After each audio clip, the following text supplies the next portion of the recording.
to the point that you made about what is it that the youngsters coming into the industry need to focus on. One, get the basics right? Basics of technology. Point number two then is make sure that you specialize in a few things, right? The third dimension is everybody needs to have a solid grounding on security. Visionaries, innovators, agenda setters, all with their finger on the pulse of tomorrow's tech. One platform bringing them all together. Slated for Tomorrow, a podcast series presented by Zensar. In today's episode, a conversation with Vijay Simha Alilugatha of Zensar. Vijay, so good having you with us here on the Slated for Tomorrow podcast series, talking all things that are going to matter to us in the future. We're discussing it, of course, today, running through the personal and the professional of executives like yourselves. And for me, especially with you, I find your personal aspect, the things that you care about, very fascinating. We'll come to that in just a minute. Let's start though by talking about the fact that you've completed 2 years at Zensar. Compared to a lot of the other senior executives, of course, you're an old hand. What's the past 2 years been like for you? So first of all, thank you for having me here. I think the past 2 years, if I really look at it, has been very satisfying, right? That is the one word that comes to my mind when I look at the last 2 years. Why? Because I think one, we have really delivered value to the clients, and we are now in the top tier of client experience scores. I think that's a clear vindication of the effort that is put in by every single Zensarian. So that really is the most satisfying aspect. While doing that, I think we have also done a lot of good things for our employees in terms of talent transformation, in terms of their own career growth and stuff like that. So the two most important stakeholders, I think we have addressed their expectations extremely well. And as part of that, I think our overall results have also been pretty decent. I think 2 years ago, we were a little struggling on terms of predictability of our performance. That's hopefully, touch wood, now a thing of the past. So all in all, I think it has been a very fulfilling and satisfying 2 years. That's good to hear, and it's a very positive note to start today's interview on. You wear many hats. Of course, you have your Zensar hat, but you're also equally involved with the tech space, the larger tech space, actively involved with a lot of industry trade bodies. And the reason I ask you that is, for 2025, there's so much chatter, right? 2024 was all about AI and cloud. Looking at this year, if you were to say, I'm going to place my bets on X, Y, and Z as standout technologies, whether it's AI or non-AI, what would that be? So look, I think it's very easy to remember. I would use the letters A, B, C and C, D, E. That will basically give you a view of, at least my view of what is likely to happen in 2025. The A stands for AI. I think definitely there is going to be some bit of maturing of the AI space. The experimentation phase will lead to a lot more, I think, mature use cases kind of stuff coming into picture. But for AI to come into being and add value, there are two other elements, which is the B and C. The B is basically business intelligence and data engineering, right? Because data is the most foundational element of AI. If your data is not great, then that will not necessarily yield the value. So that's the B portion of it. The C is cloud, right? For AI to really scale up and add value, you need the right set of things to be on the cloud, using the cloud native features. Sure. Outside of that, I think the CDE, C stands for cybersecurity. I think that's going to be extremely, extremely crucial, be it because of AI, be it because of the general issues associated with a lot more hackers, a lot more sophisticated tools in the hands of hackers. Then like the D, the digital transformation will still continue.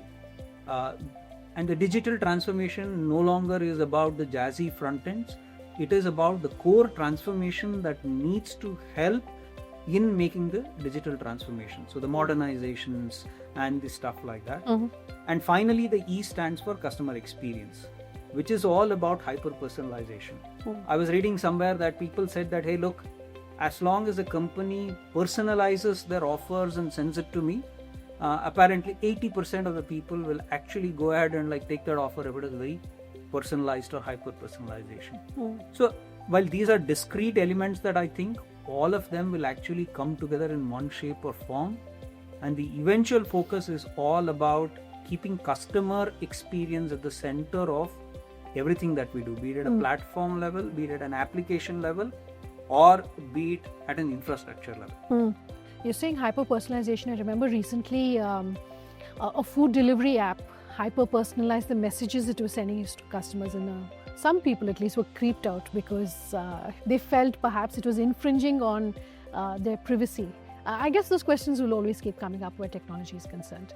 That where the line is drawn between privacy, how much data is being shared, how that's being understood. It has to be a balance, both in terms of the individual of what he or she shares. We now have the ability to like agree or not agree. Yeah.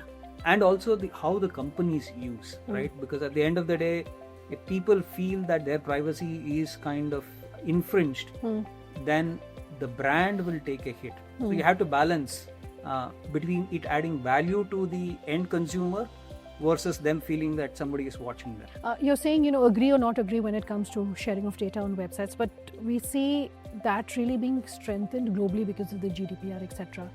Do you see it being as strict here in India? I think we will eventually be strict, but I think more than regulations, right? Regulations are required. I think companies will have to like understand the psyche of the end consumer, because if the consumer believes that a particular company is overbearing and basically not doing what they feel is right from a privacy perspective, the brand will suffer. So I think self-regulation based on consumer behavior will also kick in, not just regulation, but yeah, I think India will also get the right level of regulation. Vijay, actually I should take a step back and say, this, I should have called this a masterclass, because you're talking about the ABCs and running us really through a very detailed session. It feels like we're in a classroom. To the point that you made about what is it that the youngsters coming into the industry need to focus on, I think there are 3 or 4 things. One, get the basics right, basics of technology. If you're talking about cloud, I'm just taking an example.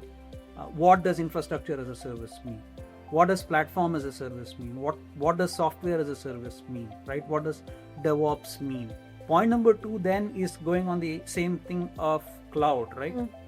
Make sure that you specialize in a few things, right? Cloud is not about just getting the basics, but what does AWS have to offer? What about Azure? What about GCP, right? Getting into the nuances of each of the hyperscalers, because there are a whole bunch of features, right, in each of the hyperservice providers kind of stuff. How do you effectively leverage them to be able to like create compelling either platforms or applications and stuff like that? That is important. Yeah.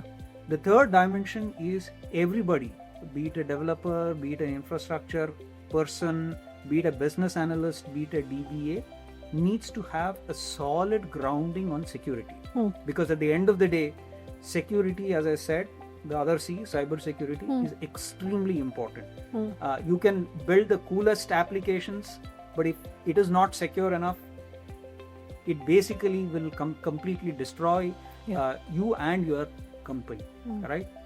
So that is what is the focus that people should have. And I think if I were to add overall, I think there should be an attitude of learning and unlearning, because technology is going to change very, very rapidly.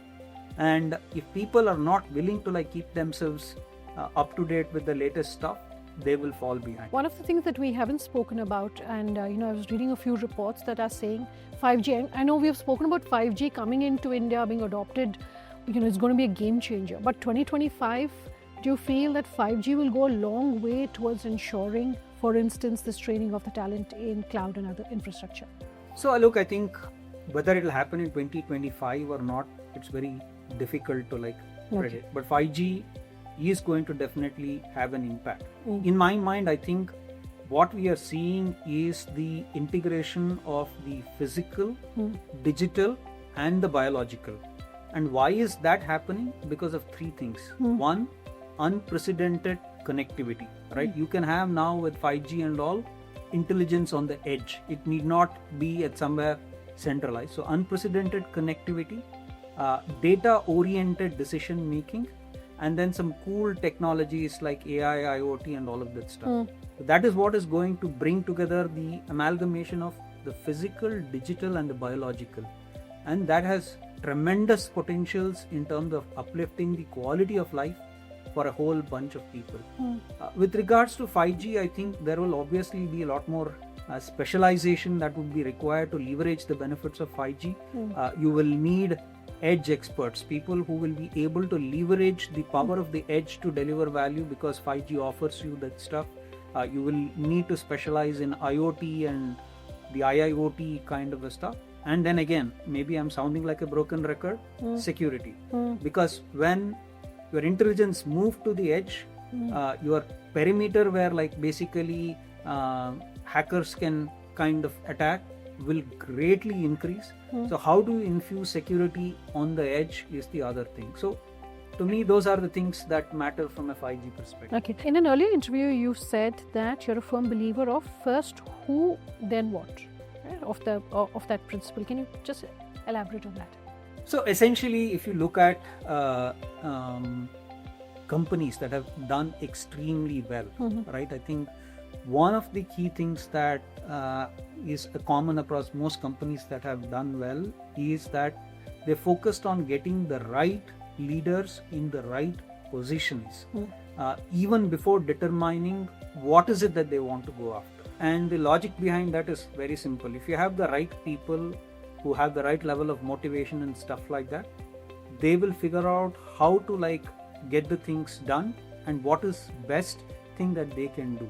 So I've always believed that find the right person for the right role and the rest will automatically happen, barring any unforeseen circumstances. So the probability of success is much higher when you take that approach.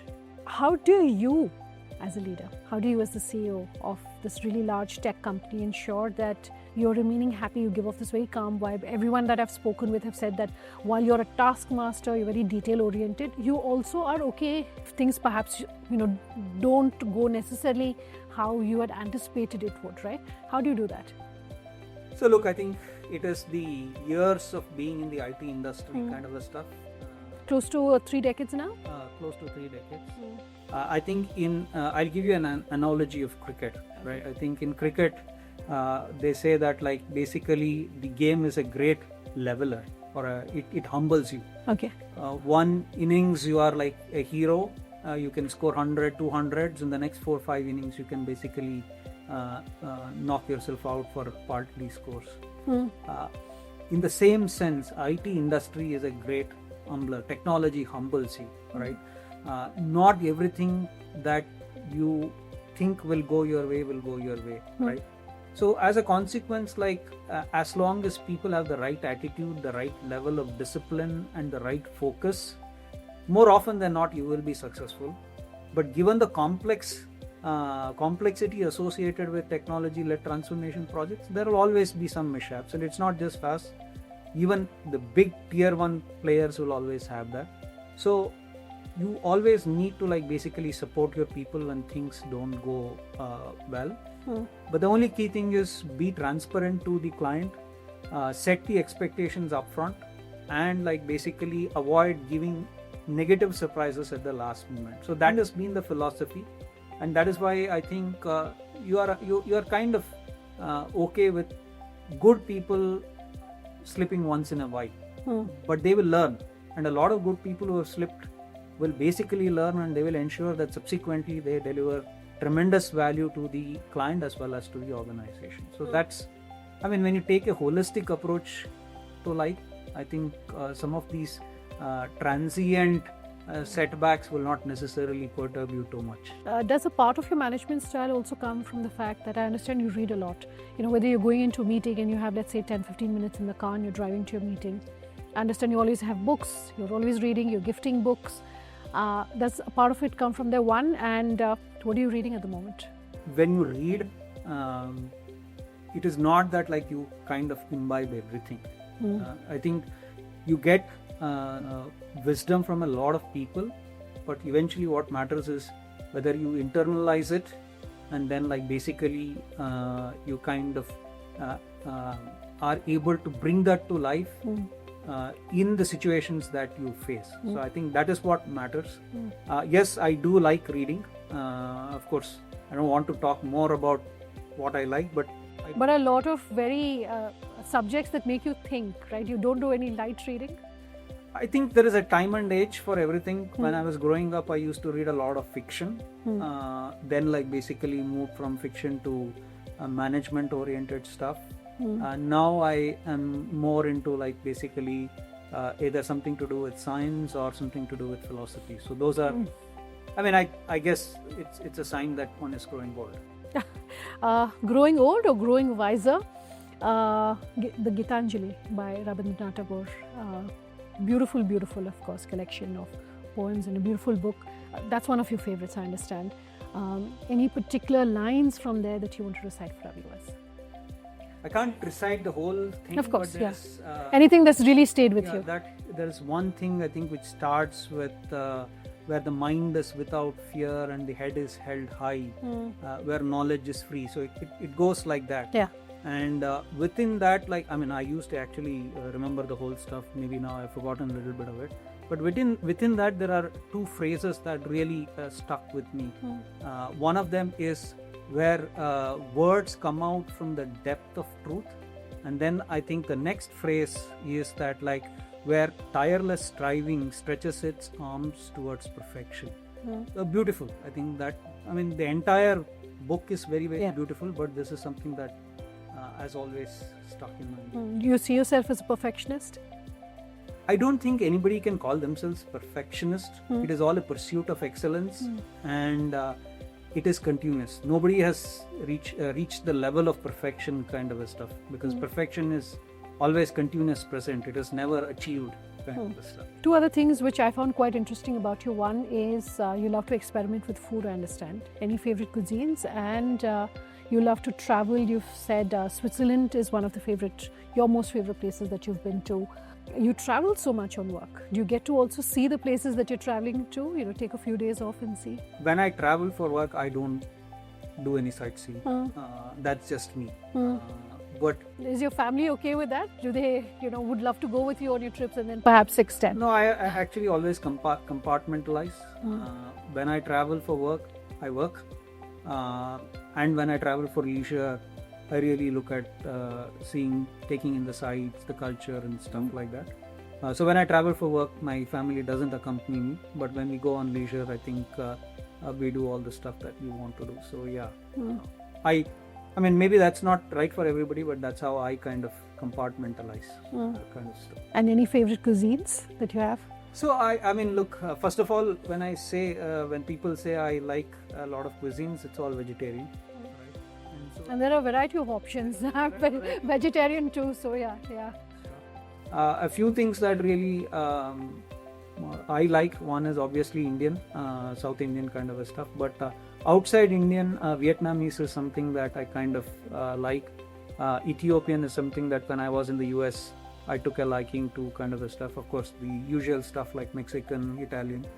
Give me anything vegetarian, I'm willing to like basically explore. Vijay, as we're coming to the end of this interview, while your professional journey, of course, has been impressive for me, especially as a woman speaking to you, looking up to you as a leader, what I find very impressive is your personal life, and I'll tell you why.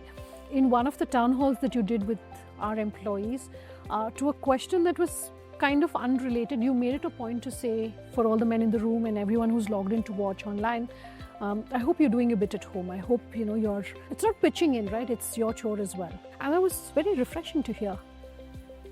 I think as you say, right, as you age, you realize that there are a whole bunch of things in life. And initially, for the first few years, I hardly used to do anything in terms of helping out at home kind of stuff. And then one realizes that, like, to run a home, there are a lot of things that the female lead in the house needs to do to like actually keep it functioning and stuff like that.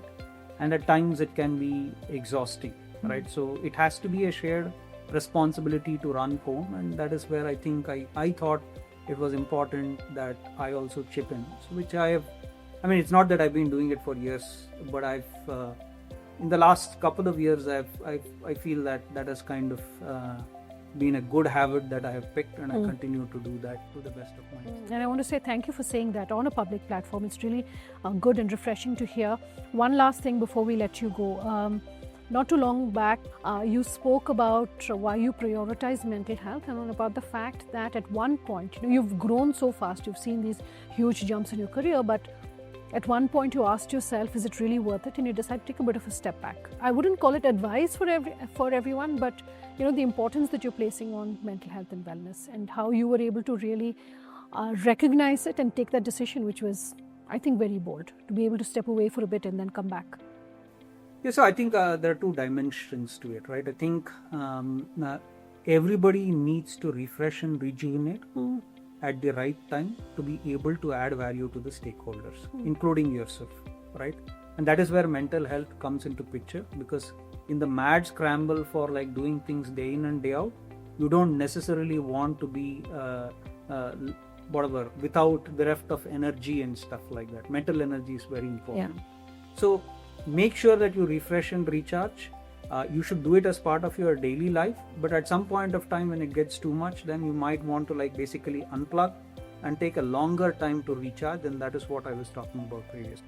Did you have a backup option when you decided that you were going to take a break? I think it was 3 months, if I'm not mistaken, that you spoke about.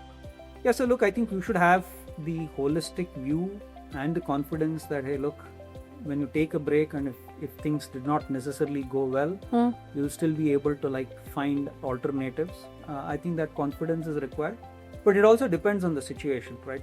If you are at a point where you definitely need to like re-energize, refresh, come back to yourself, then like basically go do that, because I think nature is a way of like rewarding people who eventually will come out refreshed, re-energized kind of a stuff. I think the opportunity will find you rather than you finding the opportunity.